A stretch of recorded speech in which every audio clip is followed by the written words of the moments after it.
amoama hene machiao yakọ kese pa hema prekope o ma me prekope na me adma na otwe ya wiye e wo asante mantem na wadaroma yakọ pa me ka amoama hene CPC you know yes it still crown say ba when dey any edi ni more nti amoama hene CPC see watwe ho de na emum still ugina mu bawe woni abre ani bre nsoja ohima o ma me prekope ti e ba beta wachi asem yi dika hwia asem na o diminka obeka asem yi edika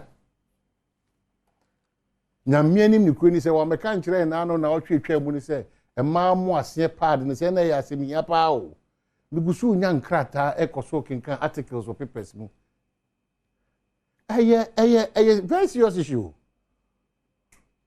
A very serious issue. And maybe best request revisit that issue of pardon. No? Maybe at the appropriate time. But I don't pay there. When you are Adoma, you will be alert to yeah, full sweet. You can say, if you have a going letter, we will osmosis in your letter, we as will be on the bank. As will be on the bank. As will be on the let you Asem Naba, we call it. I got Tom the Dada. It's the Asem Naba. Yabrapa, yet my call free for January. I do February. The other them, Yopo. Your quality. Your corner. Oh, Papa Cordia. I don't be beyond the Quemo. Naya Cosi, Susumami, you tell you how do you need to hear me say, yet the compound house like you. Another, you did education for community headmasters, bear me and Sebi. Okay. Edge brefre. I almost say, Omuntimi Kasa wo. And can near man. Yes. Big dreams, sir. Yes. Omojumano apart from service, like I can't say chomo. Omojumano so a show almost say, and you may be a while, and also Omutimi bre no asika. Sure. Omo raising issues about Sir Nyoma and Yakawase. Almost say, a choir. Suku mpemfo ni binum obaka omso betima kaza omu nyina akra no e dey faso abo suku na nkasa bi se nyoma mo hwe anim se be free aban ho aba no dodo na no emma ije be wi achi no na one or two bi wo ho a ese omo kekasi ani na omo timi de boa suku na nyese eba omo ankasa mo nti omo kra no this is how they put it a cover up for a lapse on the part of government. Okay, so akubin so boboba CSA St. Louis. Your medicine for a day cement me and son. Almost library now. Yeah, Kwesi. And the paint a camp prospectus. But I said, no, near can.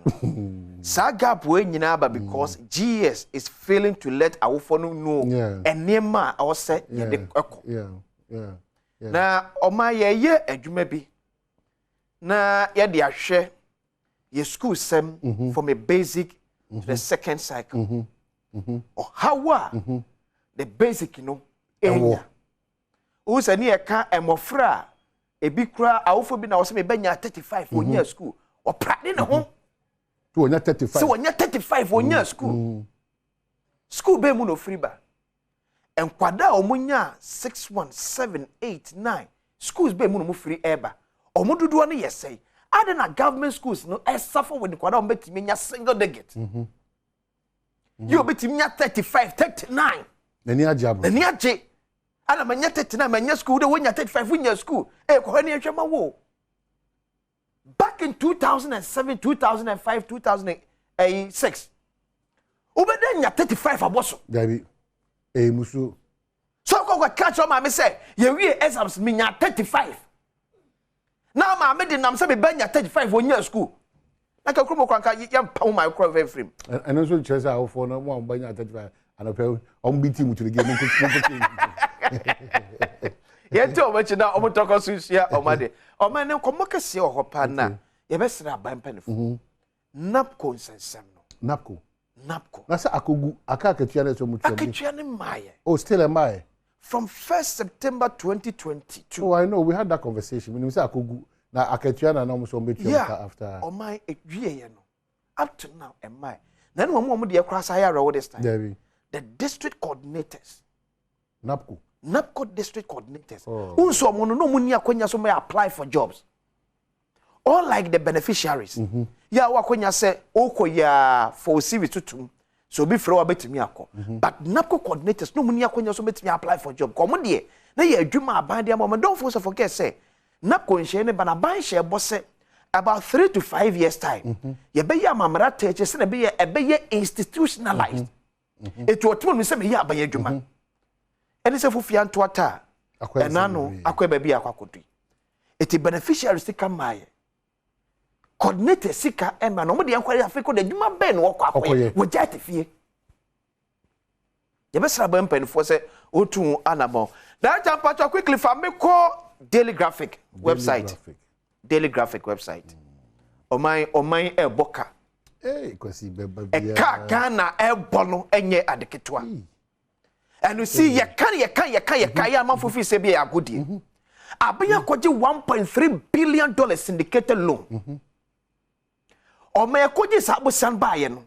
Ye de move 4.8 billion Ghana cedis. Ye reclamation.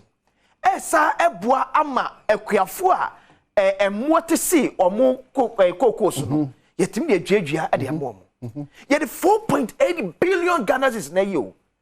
Ni pabonefo a empeso me asundwe bebem e de galamsey say adwuma na ban eye no illegal mining but we date ni mame 27th February 2023 cocoa industry under threat, illegal miners destroy rehabilitated farms after spending close to 4.8 billion Ghana cedis. Illegal miners galamsey for say cocoa fo no my baako a oban Otoko pa Ghana Switzerland. Somewhere 2021, 2022. Almost spending about $81.4 million for Ghana cocoa. Switzerland. And their continuous cautioning government said, because of illegal mining, fraud no more yet no, it affecting the quality of cocoa na yade ebromono. Don't forget, since China for so I shall see a JB. Already, Cote d'Ivoire, the Omuli DA. Any other Amama in Nigeria, so it will be. The more na the syndicated law about $1.3 billion, and him say, Yakwajia, Yawadi, a bit in Yakoko Chiakano, and a deplete because of illegal mining. That time, video, Coco, can you walk their phone? Let's just say, ensure, ya galam say for a minute or 2 empty. Sa is so the chi at their far Coco phone him. It's a cocoa credit control and you create more. Cocoa credit on because of illegal mining.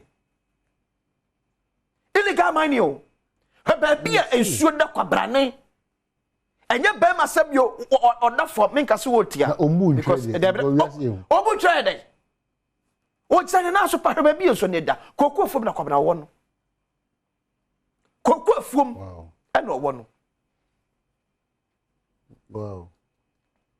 I don't know. Secretary yes spending a illegal mining still. Cocoa for no. Eti asase almost best 5 acres because of illegal mining into Kotoko Abahontino. And so to an G afa honum nyina. I was here was somebody pool. That a Famiko City says I graphic I Ghana web. Na me kire o ma de me tese ne amanfo I'm Ghana web 2017 na minister for lands and natural resources ye honorable Itamewu te asmo kan government to spend 60,000 Ghana cedis to reclaim 1 hectare of degraded land. 1 hectare, yes, 60,000. At that time na galamsey asase no etwam 200,000 kilometers of asase. You just imagine 1 hectare bia ye 60,000 Ghana cedis. Ooh. A hectare bia as of 2017.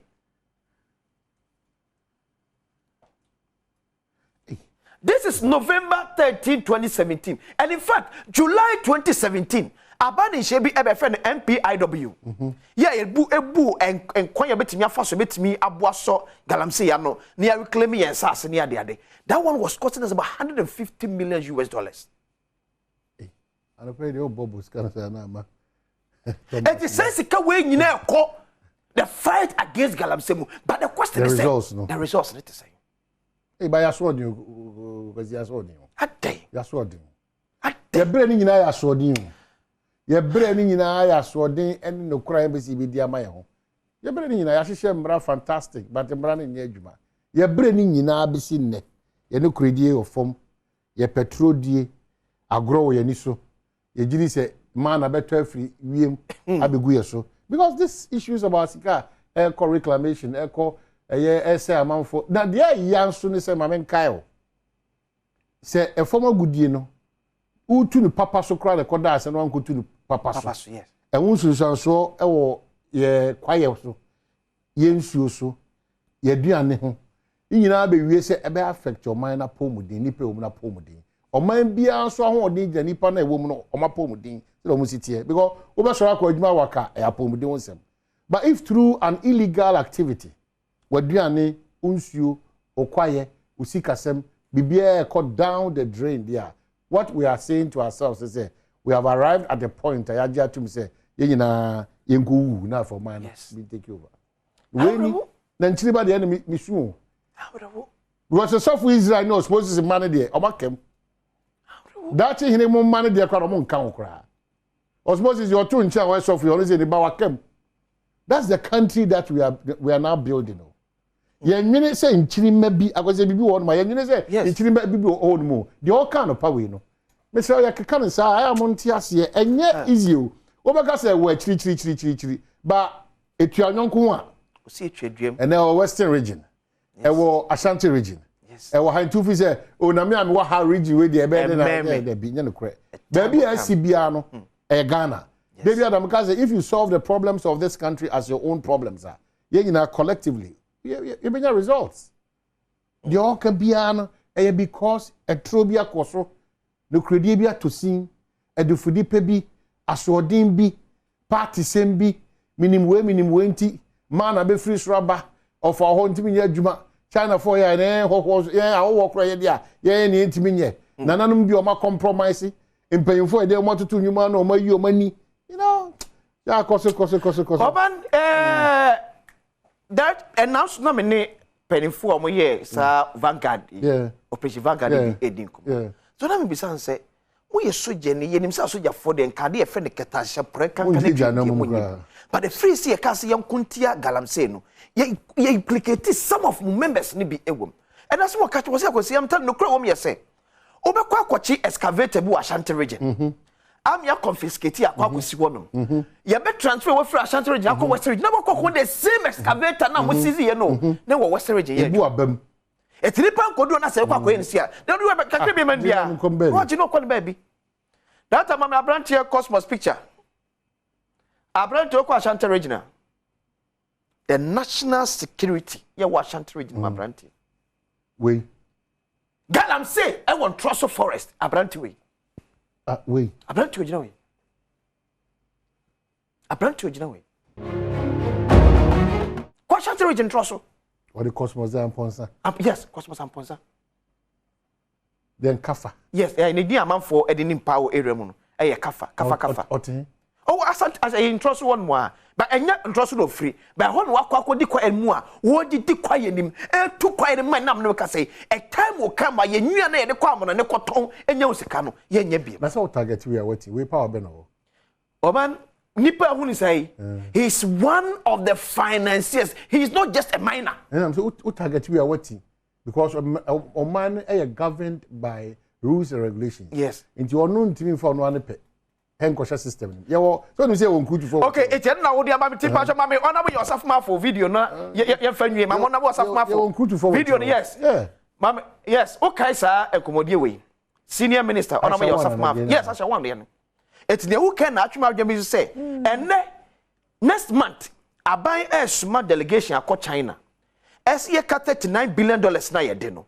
Emu 1.7 billion ye China foka. Ye ne China for konko ka se ne be yo de sa 1.7 billion no e be cheyen.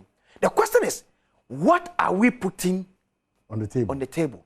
Don't forget Sino Hydro e buy $2 billion. And na Aisha hu aye ko chine so akwa Galamsey ko wie che oda bo yourself mafo. Ko gina America ko ka che ye say certain decisions bi wo ho no se ka bia ye nya ni from no ne eba na there are certain commodity be nyina na ebi so kire Ghana for sha ya kire Aisha ho ano enye Ghana any good $2 billion and then we are going to play with China so for $1.7 billion and fanche yen oh yeah gozi empese ana pe kakam dia bo ase ne beti akọ emfesia menum yo wa hu ya na okoma me fie kokoro bi amore bi ni bi asa abo ba no crepa ne say let us be serious in this country say pese chichire oman enye ankrankra ni ku ni abusua biribia dan ya na muntu ye kasa edwumadi ayedi no yenye careful akwesi me da say Professor E.K. Wallace Oba the good thing about him about 1,000 good things about him one single good thing about him or very factual on show when him say your mind knows so yakwesi or very factual then we share okejua the word na so na me kire ne say panyimu de one ne beko then we read die mu die obo nse ya bien no ase wi no say two chese no o two twene me so sa na mitiri agi che no why crado Professor E.K. Wallace Oba